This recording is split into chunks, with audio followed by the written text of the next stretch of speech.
Shalom, Bapak, Ibu, dan saudara-saudara yang terkasih di dalam Tuhan. Kebenaran saat ini berjudul upah.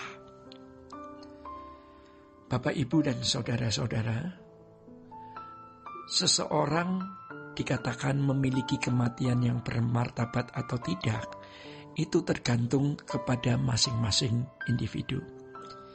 Dalam hal ini jelas bahwa setiap orang memiliki kehendak bebas. Ya, dari kehendak bebas ini seseorang menentukan keadaan kekalnya.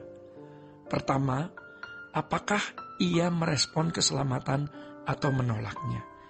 Ini tergantung dari individu. Respon kita terhadap realitas hidup ini, respon kita terhadap keselamatan yang Tuhan berikan, respon kita terhadap kesempatan pelayanan yang Tuhan berikan. Hal itu sudah dapat dilihat dari perjuangan seseorang bagi pekerjaan Tuhan hari ini.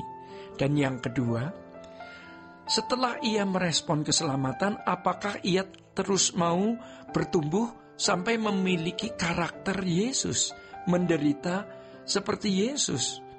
Maka upah di kekekalan masing-masing orang itu berbeda. Ya, hal ini dikatakan di dalam Wahyu 11 ayat 18. Saudara-saudara, kalau keselamatan ditentukan sepihak oleh Allah, seberapa jauh penentuan itu? Apakah sampai pada tingkat upah? Ada yang duduk bersama dengan Tuhan, semeja dengan Tuhan, tetapi ada yang tidak. Ada yang besar upahnya, ada yang menerima mahkota dan tidak. Nyatanya, masing-masing orang harus mempertanggungjawabkan. Itu berarti ada kehendak bebas, ya. Jangan sampai kita kehilangan keselamatan atau menyia-nyiakan keselamatan karena kita tidak merespon keselamatan dengan benar. Bapak, Ibu, dan saudara-saudara yang terkasih di dalam Tuhan, setiap orang mendapat upah sesuai dengan jerih lelah yang dilakukan selama hidup di bumi ini, ya. Suatu hari banyak orang akan menyesal karena telah menyia-nyiakan waktu dan kesempatan yang Tuhan berikan untuk mengumpulkan harta di surga. Sekarang ini kita belajar untuk membayangkan penyesalan itu, penyesalan yang sangat dalam. Cobalah berperkara dengan Tuhan. Ya, kita harus sungguh-sungguh mempersiapkan diri menghadapi pengadilan Tuhan, sebab ada perhitungan untuk nasib kekal kita nanti. Kalau ada ajaran yang mengatakan bahwa Tuhan secara sepihak menentukan orang selamat, sekaligus juga menentukan upah, itu benar-benar ajaran yang salah. Karena ayat firman Tuhan mengatakan bahwa masing-masing individu harus mempertanggungjawabkan apa yang diperbuat, baik atau jahat. Jadi, ada yang bisa berbuat baik, ada yang bisa berbuat jahat. Semua akan diadili berdasarkan pilihannya. Adalah sesat, ya. Kalau dikatakan jika seseorang berbuat baik, itu karena Allah yang menentukan. Sedangkan jika ia berbuat jahat, hal itu karena dia sendiri yang menentukan. Ini tidak adil. Ya, saudara-saudara, ketika kita berada di rumah duka, apalagi pada waktu di pemakaman, akan ada perasaan tertentu, ya, perasaan gentar terhadap kematian. Apalagi kalau ada anggota keluarga yang tidak rela, jerit tangisnya luar biasa menyayat. Suasana seperti itu adalah suasana yang mencekam. Betapa dahsyatnya, dan suasana seperti itu bisa sangat kondusif untuk berpikir tentang kekekalan. Masalahnya adalah manusia itu hanya tercekam sesaat. Setelah itu ia lupa. Ya, saudara-saudara, tapi kiranya kita harus memilih untuk mengingat terus. Kita harus membawa suasana kematian itu dalam kehidupan kita setiap saat. Dan itu tidak berlebihan. Karena memang kematian bisa menjumpai kita setiap saat.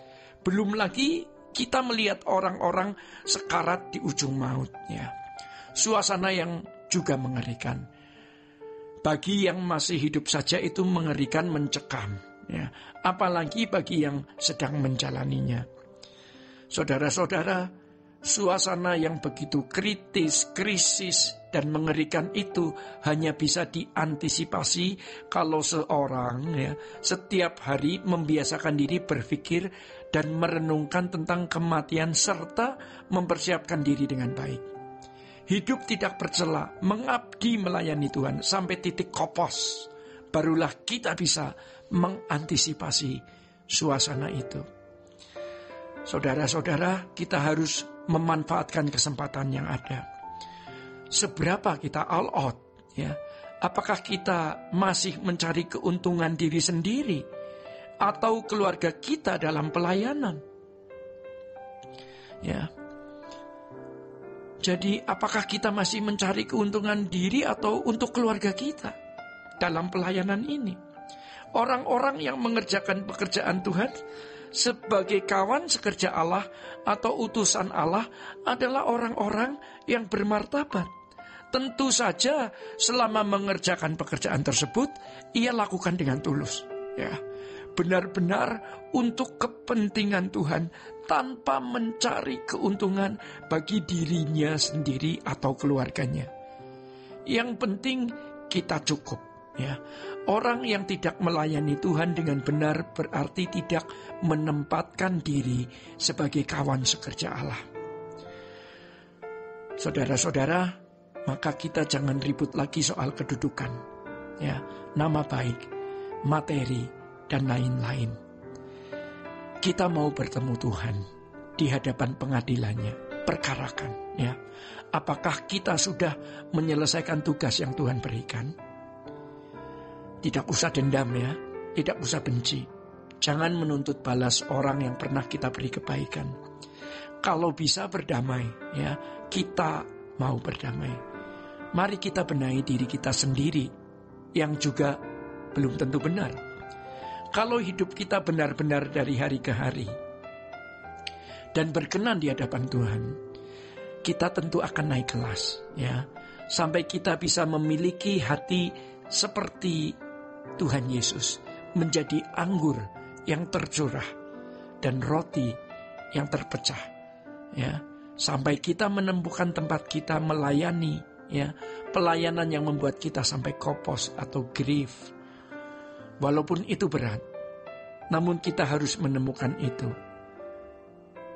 Biar kita mendapatkan salib mulia yang harus kita pikul. Demikian kebenaran. Saat ini, Tuhan Yesus memberkati. Sola Gracia.